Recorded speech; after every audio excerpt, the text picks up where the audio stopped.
Good morning, everyone. Good afternoon and good evening. From any part of the world that you are listening from, the Lord bless you in the name of Jesus Christ. Let us pray. Father, in the name of Jesus, we thank you. We bless your name. Thank you for a time like this. We worship you, Lord, in the name of Jesus. Our Lord and our God, we commit ourselves to care. Help us, O God, by your Spirit, to be a true worshiper of you for the rest of our lives in the name of Jesus Christ. Let us be found, O God, of you, as you also be found of us, O God, in the name of Jesus Christ. Thank you, Father. Thank you, Lord. In Jesus' name we pray. Amen. Praise the Lord. Hallelujah. The Lord bless you in the name of Jesus Christ. This morning, or whatever time it is, the time zone where you are, we will be considering a topic that says, seeking for a finder. Seeking for a finder. The Lord is seeking for people who will find him. What's an irony, or what's a figure? Seeking for those who will find him. May the Lord be found of us as we also be found of him in the name of Jesus Christ. We take off from where we left off yesterday, that same verse, the last part. Psalm 9 verse 10, it says, those who know your name will trust you, for you, Lord, have not forsaken those who seek you. And we dealt extensively with that if we know his name, we will trust him. If we trust him, the more we will seek him. Now the Lord is seeking for those who will find him. Say, for you, Lord, will not forsake those who seek you. In that popular verse of the scripture, John chapter 4 verse 23. John chapter 4 verse 23. I read from ISV. It says, yet the time is coming and is now here when true worshippers will worship the Father in spirit and truth indeed.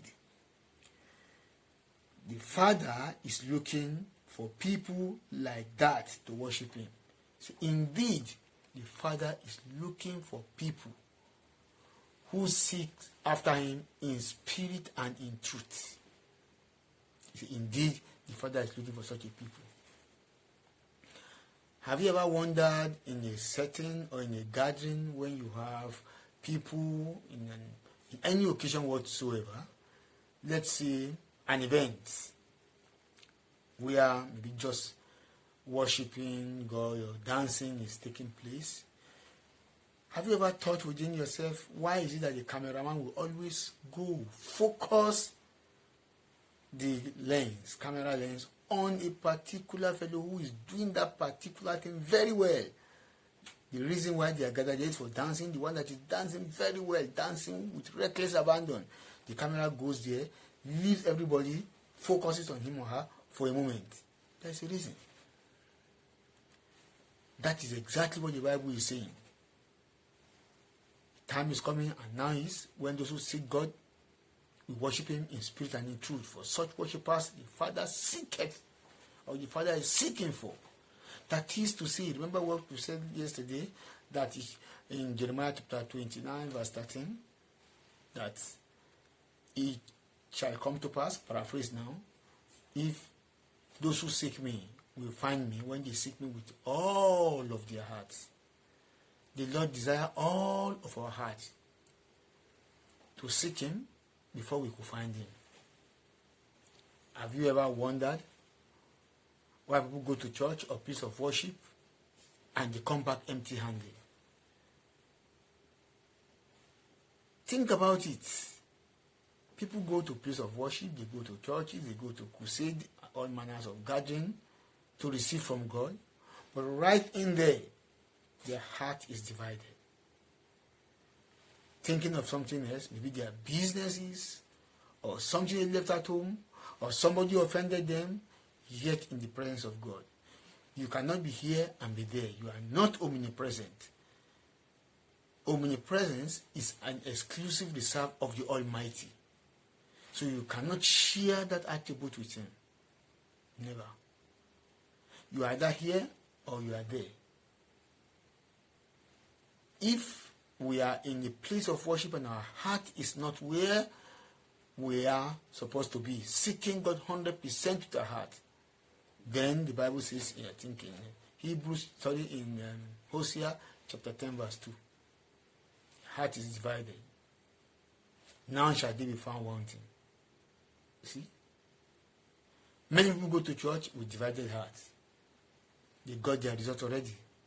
Because the Father can only be found by those who seek Him or who search Him with all of their heart, not part of their heart.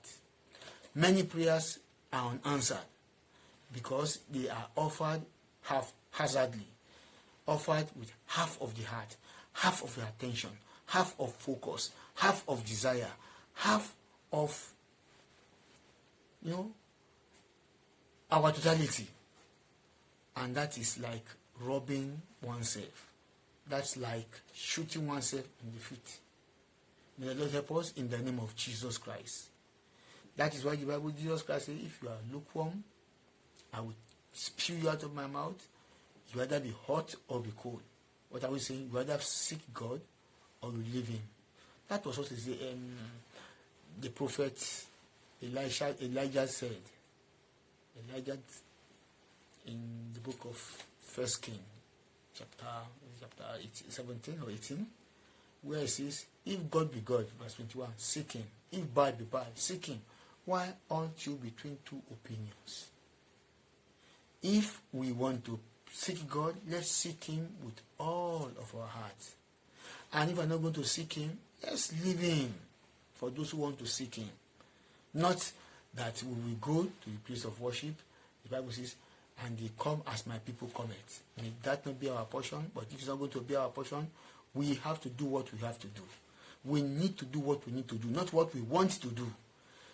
We need to do what we need to do, which is seeking God with all of our heart, not wanting to do what we want to do by seeking God with half of our heart and claiming within the innermost part of our heart that we've gone to seek Him. No, it's not going to work. In the book of Amos chapter 2 verse 3, this construction captures it right well, ISV. Say, will a couple walk in unity without having met?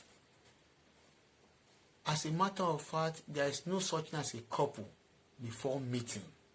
They have to meet somewhere, then they fall in love, or they have the same idiosyncrasy or the same idea, then they begin to work together. So can a couple be in unity without having met?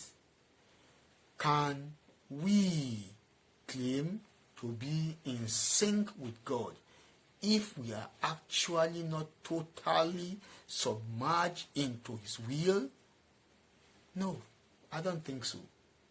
It's like what the Bible says, that out of the same source called cursing and blessing, it ought not to be my people, according to the book of James, chapter 3. See, one particular fountain cannot ooze out warm water and cold water, or sweet water and bitter water, fresh water and salt water. No.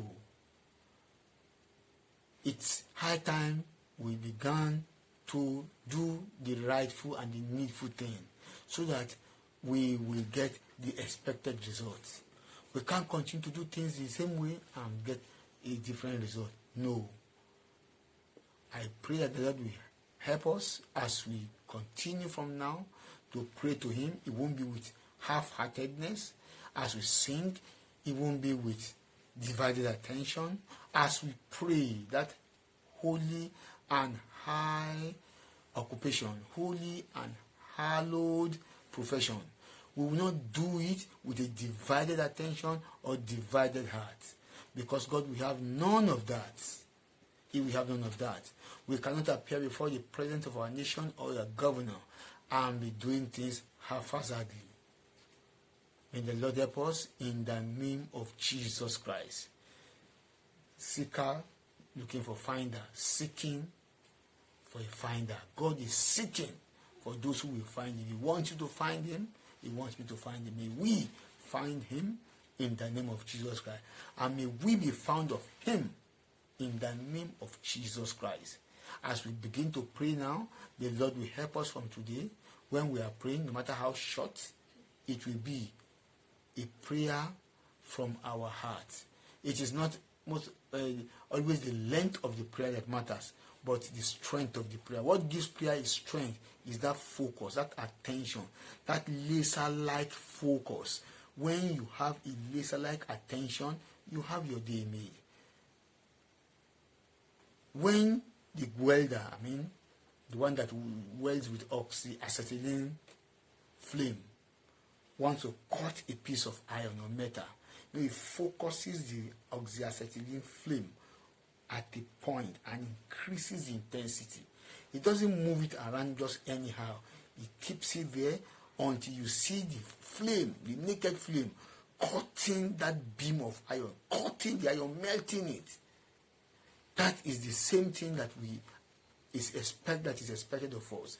That laser-like focus and attention in the place of prayer, in the place of worship, in the place of counsel, in the place of study, in the place of reading. That is when we can get the crux of the matter. That's when we can get the kernel in the shell. That's when we can bore through the shell of whatever thing we are dealing with and have our day made. May the Lord bless you. May the Lord help you. May the Lord enable us all from today to worship God in spirit and truth, to search him with all our heart in the name of Jesus Christ. But sinners can't search him. Sinners can't find him except they come to him and ask for forgiveness and accept him as Lord and Savior. If you want to accept the Lord as your Lord and Savior, why don't you say, Father, I come to you today. I'm a sinner. I believe in the Lord Jesus as the Son of God. He died for me and resurrected on my behalf. Wash me with his blood and accept me into your family. If you've prayed that prayer, congratulations. Father, in the name of Jesus, as men that said that prayer, I pray you bring them into the fold, and for the rest of their life, let them continue with you, Lord, in Jesus' name. And for us, the believer, Lord, I pray that your power will rest upon us. Help us from today as we praise you, as we worship you, as we pray to you.